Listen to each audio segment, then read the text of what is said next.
स्वागत है एक और नई वीडियो में। आज मैं आप लोग को एक ऐसी डिस्टर्बिंग मूवी के बारे में बताने वाला हूँ जो आपको देखना चाहिए कि नहीं वो आप डिसाइड करना। तो कहानी है एक अजीब सी फैमिली की जिसमें एक कपल है, उसकी 2 बेटियां हैं और एक बेटा है। ये लोग इतने बड़े हो गए थे लेकिन इन्होंने कभी बाहर की दुनिया नहीं देखी थी, या बोल सकते हैं इनके बाप ने इसे बाहर की दुनिया कभी दिखाया ही नहीं। इन सभी को बाहर जाने पर रोकता, इनके लिए इनका घर ही सब कुछ था। इन्हें बाहर का कुछ पता नहीं था, सिर्फ इनका बाप जाता था आता था। इन्हें तो ये भी नहीं पता था कि कैट को छोड़ के भी कोई जानवर होता है इस दुनिया में, क्योंकि इनके यहाँ कैट्स कभी कभी आती थी जिसे ये लोग सबसे भयंकर जानवर मानते थे। लेकिन यह बोल सकते हैं इनके बाप ने ये सब मनवा लिया है इनसे। अब आगे सीन में हम देखते हैं कि इसका बाप अपने बेटे के लिए किसी लड़की को लेकर आता है जो कि इसके फैक्ट्री की एक सिक्योरिटी गार्ड थी, और ला के अपने बेटे के साथ छोड़ देता है। फिर इसका बेटा उसके साथ फिजिकल होके मतलब अपनी फीलिंग्स को थोड़ा शांत करता है। सिक्योरिटी गार्ड का नाम था क्रिस्टीना। ये इन लड़कियों की भी फ्रेंड्स थी क्योंकि ये कभी कभी घर आते जाती थी। अब इनसे भी मिलती है। फिर इसका बाप इसे वापस ले जाके छोड़ देता है, वो भी ब्लाइंड फोल्डेड, क्योंकि उसे पता न चले कि इनका घर कहाँ पे है।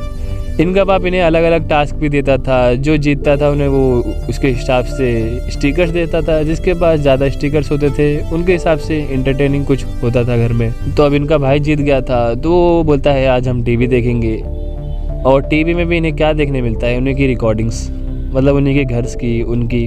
अगली सुबह बंदा अपने बाप की गाड़ी साफ करता है, फिर झाड़ियों से बात करता है और दूसरी साइड में पत्थर वत्थर फेंकता है। साला सब पागल लग रहे थे।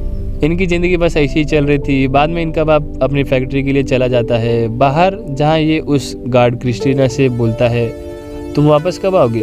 तो बोलती है अगले हफ्ते तक। यहाँ इसका बाप एक डॉग को भी लेने का विचार करता है, लेकिन वो ऑनर बोलता है कि अभी इन लोगों की ट्रेनिंग पूरी नहीं हुई है, और इनके बाप ने इनके सभी बच्चों से बोला है जिस दिन तुम्हारे डॉग टूथ टूट जाएंगे तो ही तुम बाहर जा सकते हो।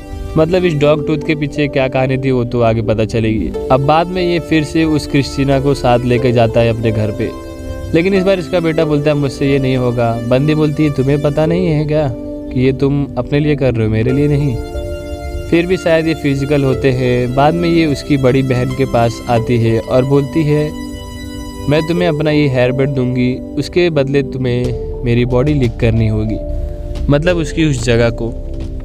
और वो ऐसा करती भी है और उसे मिलता है गिफ्ट में एक हेयर बैंड। बाद में अपनी छोटी बहन को बोलती है मैं तुम्हें ये हेयर बैंड दूंगी अगर तुम मेरा कंधा लिक करोगी, और वो ऐसा करती भी है। अब हम बाद में देखते हैं कि इस घर में एक फ़ोन भी है, लेकिन जिसका इस्तेमाल सिर्फ इनके पेरेंट्स करते थे। शायद इन बच्चों को एयरप्लेन्स भी दिखते थे, लेकिन वो उन्हें टॉयज ही समझते थे क्योंकि ये उन्हें बहुत दूर से दिखते थे छोटे छोटे, तो इन्हें पता था कि वो सिर्फ एक टॉयज ही हैं। उस टॉयज़ को लेकर इसके बहन और भाई में झगड़े होते हैं, और उनमें से एक बहन इसके टॉयज़ को बाहर फेंक देती है। बाद में वही बहन अपने भाई के हाथ पे चाकू मार देती है।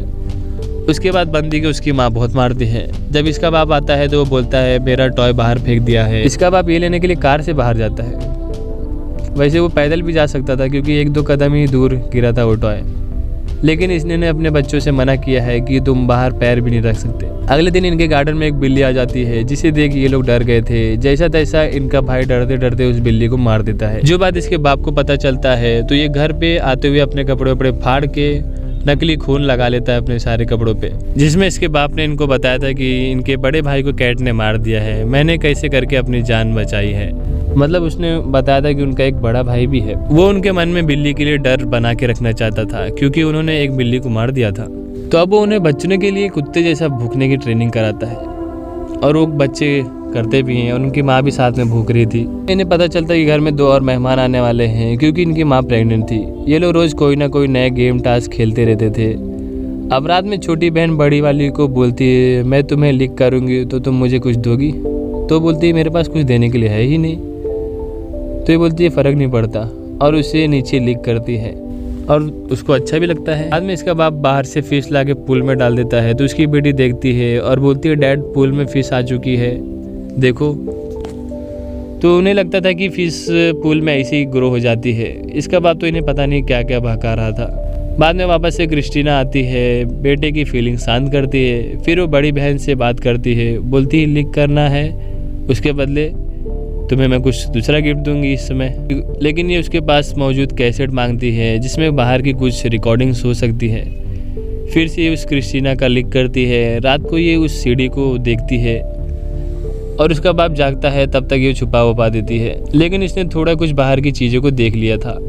अगले दिन ये पूल में खेल रहे थे तो ये अपने बहन भाइयों को बताती है कि कैट नहीं, शार्क सबसे खतरनाक चीज़ होती है। ये सीढ़ी की बात उसके बाप को पता चलती है तो इस सीढ़ी को ही लपेट कर अपनी बड़ी बेटी को बहुत मारता है और फैक्ट्री जाकर क्रिस्टीना को भी गंदा मारता है। रात को इसका भाई जोर से चिल्लाता है तो इसका बाप जाके देखता है कि क्या हुआ, तो अपनी छोटी बहन पे ही नाम डाल देता है कि इसकी गलती है, लेकिन इसकी बहन बताती है इसकी गलती है ऐसा वैसा, तो इसका बाप इसको ही मारता है। अब बाद में ये बेटा नेकेड बाथटब में आँख बंद करके बैठा था और इनकी सिस्टर्स नेकेड आती हैं तो ये उन्हें आँख बंद करके ही टच वच करता है, यहाँ वहाँ पता नहीं क्या चल रहा था। अब आगे इसकी माँ अपनी बड़ी बेटी को रेडी करके बेटे के साथ छोड़ देती है क्योंकि क्रिस्टीना के इस गलती के बाद से उसका बाप उसे वापस लेके नहीं आना चाहता, तो ये अपनी बड़ी बहन के साथ ही करके अपनी फिजिकल नीड्स को पूरी करेगा।